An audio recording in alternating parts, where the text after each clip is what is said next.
Take a look at Joel Embiid and try to assess whether you think he's going to play tonight against the San Antonio Spurs. He's been great when he's been out there.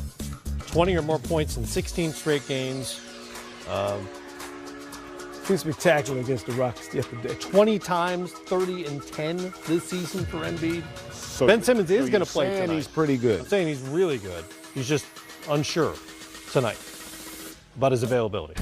Simmons will play. He's dealing with an illness, but he's going to go. And Jimmy Butler will sit out again because of that sore wrist.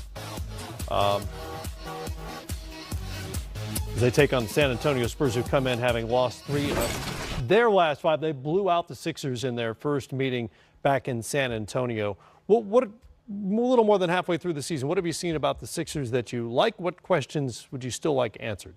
Well, I mean, look, I think there's still a team that's doesn't shoot it as well from the perimeter as you'd like if you're talking about them being a contender. But Joel Embiid is so good. He was so good against Houston the other day.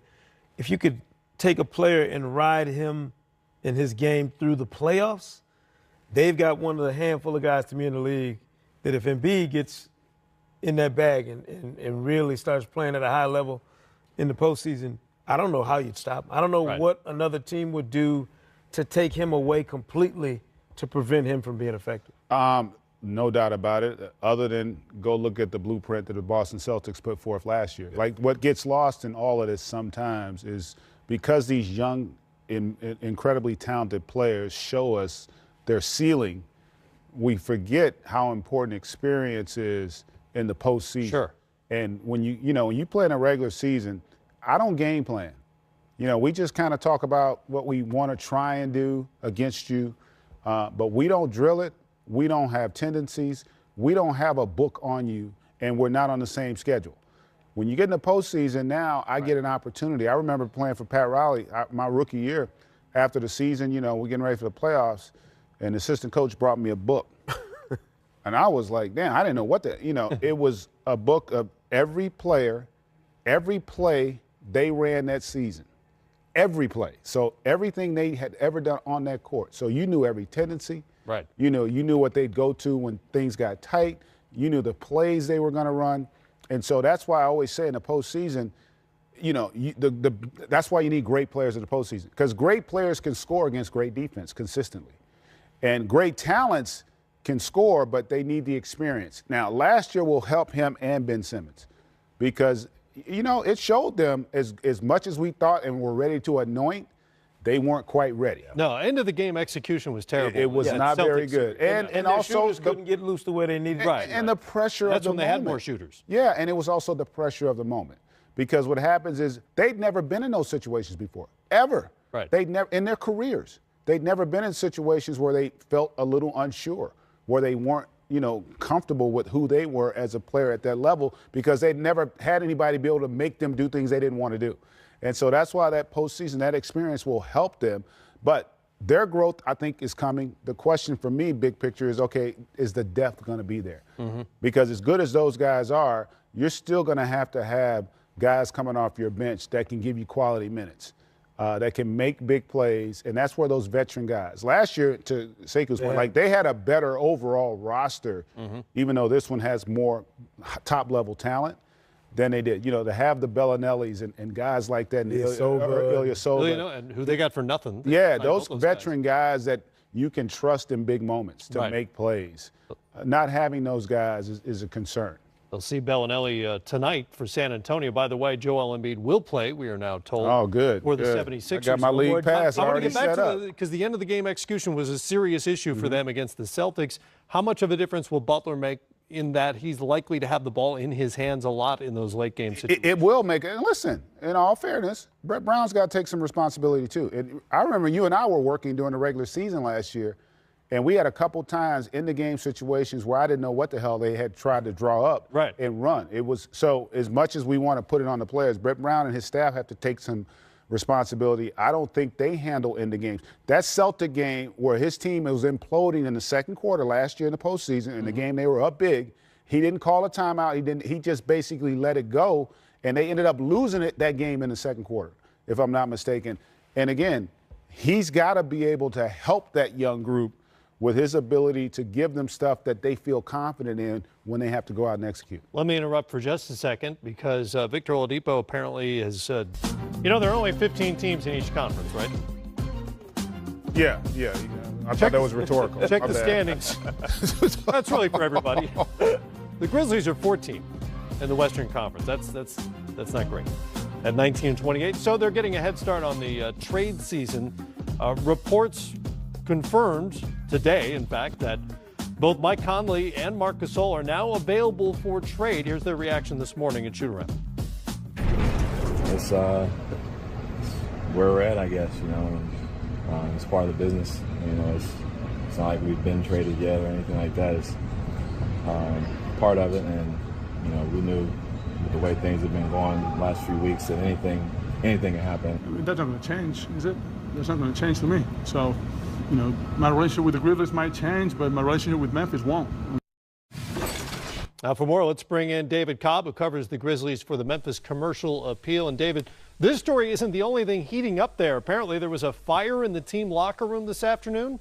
What happened? Yeah, you put Marc Gasol and Mike Conley on the trading block, and the locker room literally catches on fire today. A light dropped in the sauna and sent smoke throughout the building, and everybody had to evacuate just 3 hours before tip-off. So the Grizzlies tonight are operating out of the Memphis Tigers locker room here at the FedEx Forum. Wow, rich people problems. The light falls into the sauna, right? Exactly. Well, for a lot of us, the writing has been on the wall in Memphis in terms of their future and perhaps unloading the Stars, seeing what they could get. What was the tipping point for Robert Pera and management now? Well, it was the Monday loss to the Pelicans. They lost by 20 at home to a Pelicans team that was playing without Anthony Davis. And this loss came on the Martin Luther King Jr. Day celebration game, which is a big, big day for the city every year, in front of a packed house. And it was, I think, the death knell, so to speak, in terms of any hope that this Conley-Gasol reiteration was going to take this team anywhere this year. Well, both players carry huge price tags. Gasol has another year at $25 million plus. He could also opt out. Assuming he reaches a games played incentive, which seems likely, Mike Conley has 2 years and $67 million left after this season. How do those deals complicate the trades that could be out there for the Grizzlies? Well, I think it minimizes what the Grizzlies can expect to get in return for either of them. If you flash back a decade ago, they traded Pau Gasol and they got 2 first-round picks and Marc Gasol back from the Lakers in the deal. Well, Pau Gasol was 27 in the prime of his career at the time. Both of these guys are past 30. They're past their primes, and they've got these huge contracts. And so I think that really kind of minimizes what the Grizzlies are going to be able to get for them. And they've got to be realistic as they listen to these offers, because if they've got, these grand visions of getting back a star player or a bevy of first-round picks, I don't think that's going to happen. Well, those aren't the only 2 huge contracts on the roster either. Reportedly, the Grizzlies are also trying to find a new home for Chandler Parsons, who also makes a ton of money, hasn't played since October. Will a team looking to trade for either Conley or Gasol have to take on Parsons' contract as well? How could they? I mean, what team has that amount of cap space? Unless they've just got a ton of dead money that they can send back that the Grizzlies are willing to take, then I don't see how that would work. But I guess it's not impossible, but it would take a real talented mathematician to figure that one out. There are a few of those giant contracts in the summer of 2016 that teams are looking to move at this time here in 2019. We'll find out soon enough. Appreciate the time, David. Good to talk to you, and enjoy the game tonight. David Cobb from the Memphis Commercial Appeal. All right, guys, when you look ahead to these two, obviously both talented players. Gasol's a 3-time All-Star, former Defensive Player of the Year. Conley, much discussed, one of the best players, if not the best in the league, who has not made an All-Star team yet, but they've got these big numbers following them wherever they go. What kind of market do you think there is for either? I think it's robust for both of them in theory. In theory, yeah. But it becomes a much more difficult prospect when you look at the numbers, specifically on Conley's deal. And then for Gasol, I know it makes sense that you'd want a big man with his resume, but does he fit in a lot of these places is the question. They've been married to a certain style, GA, that whole grit and grind ideal that they've played in basically, certainly for Conley's entire career in Memphis. It's the only place he's ever played. I don't think he's known. Marc Gasol, likewise, has been ingrained in this thing. I mean, this is the way they've come up playing in this league. You're asking them both to step out of a comfort zone that's been really good to them and for years really good to Memphis. Now you're talking about, can you just take these guys as individual talents and plug them in anywhere? I'm not sure, Matt, it's as simple as that. It's absolutely not simple. The one advantage you do have, both guys have the necessary skill set to play the game today. Both can shoot it, both can pass it, both can defend it. I would say both have high basketball IQs. Mm-hmm. So then it becomes a matter of, does the contract make sense? You know, when you look at Gasol's number, you say, well, it's a big number, but he doesn't have 4 more years on it. Right. And there's a scenario, I would think, where he might be willing to go somewhere and not opt in the last year and sign an extension. Like his brother did in San Antonio. Like his brother did. Yeah. And if he's got a chance to maybe go somewhere where he can be a significant difference maker. Because as good as both those guys are, the problem for Memphis is their 2 best players aren't good enough to be the best players on a really good team. Right. But if they're your 3rd best player or 4th best player, you're a really, really good basketball team. And so then you got to juxtapose that against the salary. And oftentimes with some of the younger teams that are making a push for the postseason, you can take that salary on because you haven't paid your young stars completely. So Brooklyn, for instance. Yeah, Brooklyn makes a lot of sense for me when you start looking at them. And also I would think Memphis, because Brooklyn is going to have first-round picks that could potentially be lottery picks, which is obviously something. That's not the ideal scenario if you're Memphis. But keep in mind, Memphis is not a team that's going to be able to participate in an A-list free agent market. You know, they can sign free agents, but they're not getting the superstars. Right. So for them, those draft picks become vitally important because you do want to be able to develop within, much like they did with Jaren Jackson Jr., who could potentially end up being one of those guys at the forefront, like the guys they have on their roster, and that's who they were able to draft. So quickly, we're up against time here. What's a realistic haul coming back to the Grizzlies? Or is it just a matter of do whatever you can to get out from under these deals and reset? No, I think they want young talent. I mean, I know they want first-round picks. I think and I do think there's enough value because of the talent of those 2 players that they could get what they want back. It's just a matter if it pans out long-term, if they're able to rebuild. Do they trust that front office?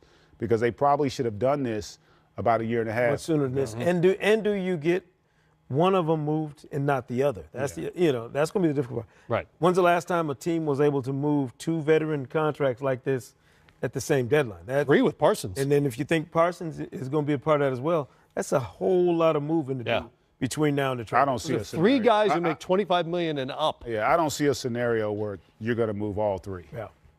No, it seems unlikely. That would be the dream right now. That'd be the executive of the year. Yes. All right, much more to get to on the way. We'll revisit the night Klay Thompson got hot, even by Klay Thompson standards, and that's saying something. NBA TV and you, the fan, are constructing the perfect NBA player. Using skill sets and attributes for current players narrowed down through a survey in which GMs and head coaches have weighed in, here are the choices for this week's category. Who is the most athletic player in the NBA? Giannis Antetokounmpo. That's why they call him the freak. There's not another player in this league that can make that play. Special. LeBron James. Woo! When you say athletic, LeBron James, the greatest player on the planet. Russell Westbrook. Unrelenting, ruthless Russell Westbrook. Westbrook attack mode. Now it's up to you to vote for your choice right now on Twitter and help us build the perfect player. All right, vote on @NBA TV until noon Matt? on Did you Friday. vote? No, not yet. Give me a chance. I'm here doing the segment now. When do you want me to vote? My bad. I don't have a device on me. Give me a chance. You don't have your phone. I'm sorry. No. After the segment, I'll go and vote. Who you got? This is difficult because I think you run into the argument of what defines athleticism. Is it explosive, get off the floor, ability? We're here to overthink this. Exactly. Yeah, so we're going to take this to the deep end of the pool here. Right. But I got to be honest with you. As explosive as Russ is and as marvelous as LeBron's athleticism has been for so long, Giannis is the largest guy in this category in terms of a graceful athlete. Freakish, you might say. To me, he's been called something like that. But to me, a lot of it is about how how efficient are you with the ball underneath you and with the game underneath you in terms of can you get up and down the floor at your size and dominate in all the different ways that he has shown us he can this year? When you're that height, when you're 7 feet tall basically, and 14 feet long from fingertip to fingertip or whatever, that to me connotates a certain type of athleticism that the average man can't muster. Sure. Russ, to me, is the most explosive by position in the entire league. You talk about a guy, a furious athleticism that can overwhelm people. LeBron is probably the most well-rounded, but the best and the one with the highest ceiling in this category to me is Giannis. I'm going to go with the old head in LeBron. And part of it is most athletic. I've never seen a guy in the 16th season this athletic that can still do the things that he does. And part of being a great athlete is your ability to utilize that athletic ability with your mind. And I don't know that we've ever seen as good a combination of athletic prowess and intellectual understanding and capacity of how to play the game as LeBron. So I would go with him in that category for that. Now, Giannis is freakish, as is Westbrook. But I just think, too, being a great athlete, we're in the business of winning. He's won the most. That's absolutely true. I think that does, because you can have all that ability in the world, but if you're not getting to a level where that athletic ability says you should get to, then that, to me, gets discounted a little bit. Well, to me, that gets into a different category of just overall players, not just athlete, which is the question. Well, these are three athletes. There are three great athletes. To me, of the three at this moment in time, I'm going with Russell Westbrook, who is as freakish as anybody in the league. Yes, and when you think of explosion, and that's often what people kind of default to when they think of athleticism, there's just nobody as explosive. That dunk last night at the end of the game against Portland, that was absurd, and you saw people getting out of the way. This guy could have been an NFL safety. He could have been who knows what else. Maybe a defensive end. Pro sports, I mean, strong safety. But to me, that's always been the dilemma about athleticism. Is it, right, what is that? Yeah, what does it entail? Like, is the guy who would be the most versatile of these guys? Because I think LeBron clearly could have been a professional in several different disciplines. Sure, lots of things, yeah. So you think about that, but man, could you imagine Giannis or Russell Westbrook playing volleyball? Or playing another sport where they could use. I can't go volleyball. Talents. There ain't that much money in it. I don't think they would have won. But they could have dominated. I don't mean just how much money you could get. I'm just teasing. But I mean, you think about that, the versatility of your athleticism, and then instinctual athleticism. Like LeBron, to me, is off the charts when it comes to athletic instincts. I don't remember a guy, maybe since Michael Jordan, being that instinctual with his athleticism in terms of timing and knowing how to, make plays on both ends of the floor all over the court the way LeBron does. And if you want to include longevity, reliability, he goes into that. I know he's hurt right now, but he goes into that category as well. That's always been one of my arguments for Kareem as the greatest of all time. Yep. Guy played into his 40s. He was unbelievable all that time. There's no question. And started. Right, vote on NBA TV. Yeah, Isaiah and the old school guys will tell you they had him at the top of the scouting report deep into his 30s. Yeah. Crunch time coming up at 9 Eastern time. All the big finishes from a big Wednesday night.